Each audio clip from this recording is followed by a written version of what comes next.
Trichy Samayapuram 4 road பகுதியில் மது பாட்டில்களை கள்ளத்தனமாக வாங்கி தள்ளுவண்டியில் வைத்து ஒரு குவார்ட்டர் பாட்டிலுக்கு 100 ரூபாய் வரை அதிகம் வைத்து விற்பனை செய்வதாக புகார் எழுந்துள்ளது. விலை அதிகமாக விற்பனை செய்தாலும் வயதான பெண் உட்பட பலரும் வரிசை கட்டி மது பாட்டில்களை வாங்கி செல்கின்றனர். இது தொடர்பான கூடுதல் தகவல்களை எமது செய்தியாளர் வள்ளி மணவாளன் வழங்க கேட்போம். இது தொடர்பான விரிவான தகவல்கள் என்ன வள்ளி மணவாளன்? வணக்கம்.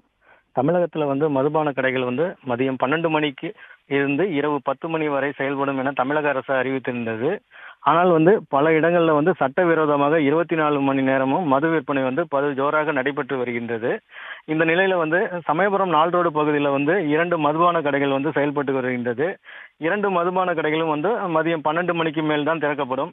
ஆனால் வெட்ட வெளியில் பொதுமக்கள் அதிகம் நடமாடும் பகுதியில் அதிகாலை முதலே மதுபானங்களை ஒரு தள்ளுவண்டி கடையில் வைத்துக்கொண்டு ஒரு குவார்ட்டர் பாட்டில் 100 ரூபாய் வரை அதிகமாக வைத்து விற்பனை செய்யப்பட்டு வருகின்றது.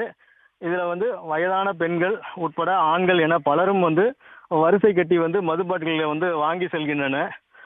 குறிப்பாக சமயபுரம் காவல்துறையினர் வாரந்தோறும் லஞ்ச பணம் கொடுத்துவிட்டு பகுதியில் 24 மணி நேரமும் கள்ள சந்தையில் மது விற்பனை படுஜோராக நடைபெறுவதாக கூறப்படுகிறது.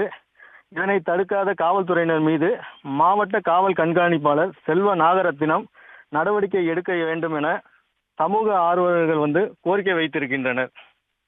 பிளே ஸ்டோர் மற்றும் ஆப் ஸ்டோரில் இருந்து பாலிமர் செயலியை QR கோடு மூலம் பதிவிறக்கம் செய்யுங்கள். செய்திகளை உடனுக்குடன் பெறுங்கள்.